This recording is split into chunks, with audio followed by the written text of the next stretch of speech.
O vídeo de hoje vai ser para responder algumas perguntas que me foram enviadas lá no Stories do Instagram do canal. Caso você tenha alguma dúvida ou pergunta frente à psicologia ou alguns temas que eu venho abordando aqui, é só você seguir o Instagram do canal que eu vou deixar linkado aqui nas minhas descrições, ok? A identidade ficará em sigilo para evitar alguns constrangimentos e expor o indivíduo, e também ficará mais fácil das pessoas se sentirem à vontade de me enviarem suas dúvidas. Então, após a vinheta, vamos começar com a nossa primeira pergunta.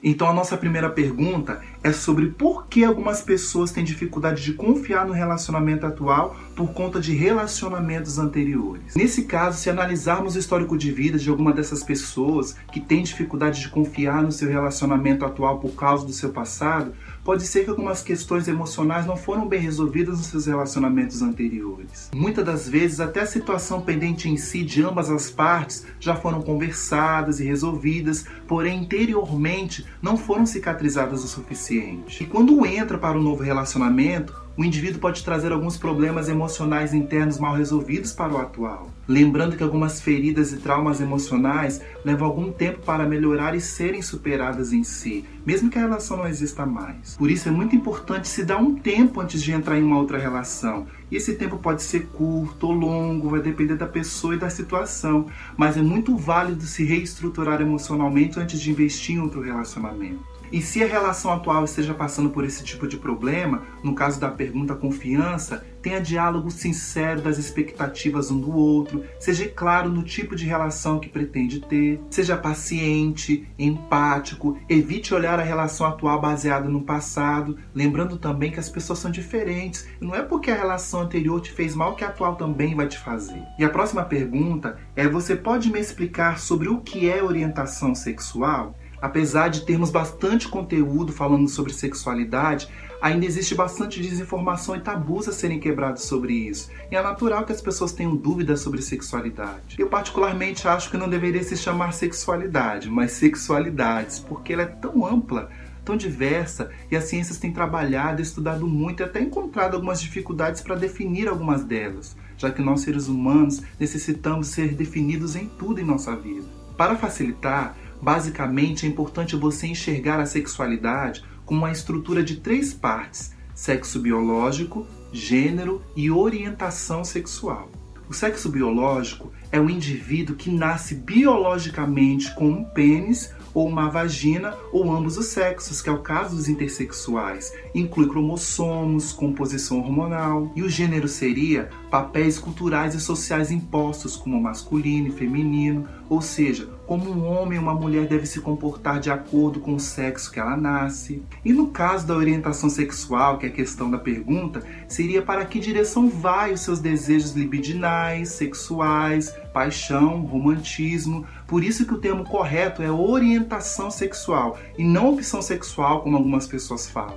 Muitos indivíduos podem ter a sua orientação sexual voltada para o sexo oposto, que é o caso dos heterossexuais, mesmo sexo, homossexuais ou ambos os sexos, que são os bissexuais. E existem também pessoas como, por exemplo, que nasce com uma vagina, porém não se identifica com o seu gênero, mas tem a sua orientação sexual voltada para o gênero que ela se identifica, que é o caso de alguns, não todos os transgêneros. Sim, esse tema de sexualidade merece um vídeo específico, mas caso você tenha alguma dúvida ou queira me fazer alguma pergunta sobre isso, manda lá no Instagram do canal, ok? E a nossa próxima pergunta é sobre o que posso fazer para parar de pensar em suicídio. Primeiro, é muito importante que busque e peça ajuda da família, amigos e principalmente profissional. A origem do desejo de morte não está apenas nas coisas ruins que acontecem. Na psicologia chamamos de agentes estressores, como por exemplo a morte de um ente querido, a perda de um emprego, discussões com vizinhos, etc.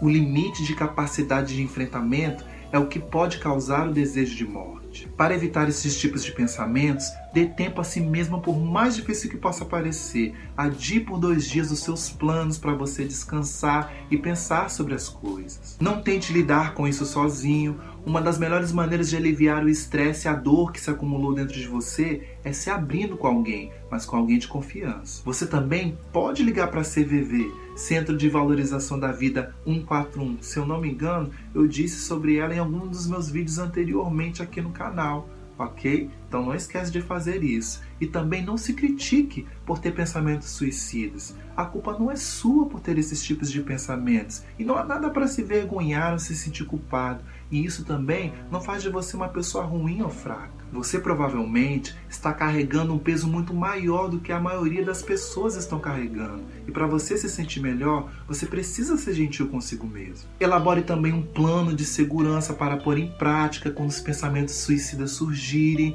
como telefonar para um contato de sua lista de pessoas em que você possa conversar. Adie o plano por 48 horas, peça para alguém estar com você nesses momentos e tente identificar os gatilhos. E a nossa última pergunta é sobre qual o papel da psicologia nos cuidados de pacientes paliativos. Essa questão tem muito a ver com psicologia hospitalar. E para quem não sabe, pacientes paliativos são aquelas pessoas que estão no processo ou em estado terminal.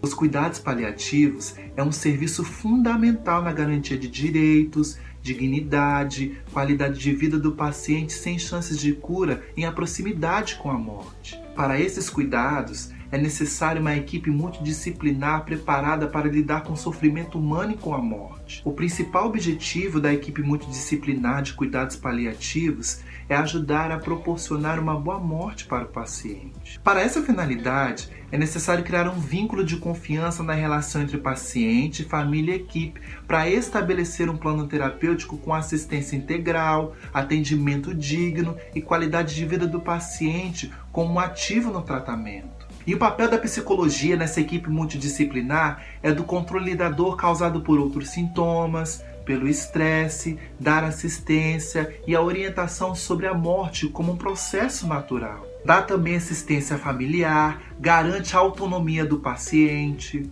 garante também maior qualidade de vida durante o tempo que resta de vida. Tem também que ter o conhecimento dos medos e anseios do paciente. É o suporte pautado em assuntos emergenciais como despedidas, agradecimento, reconciliação. Então o trabalho do psicólogo consiste a facilitar os processos dos cuidados paliativos, com foco a ofertar mais qualidade enquanto houver vida e oferecer ao paciente, aos familiares, escuta de suas necessidades. Espero ter conseguido responder as dúvidas que vocês me enviaram nessas perguntas. Vou estar abrindo sempre o Instagram do canal para que vocês possam estar me enviando as suas dúvidas, ok? E vou ter o maior prazer de responder aqui nos meus vídeos, beleza? Então fica o beijo do Nego para vocês. Até o próximo vídeo. Tchau!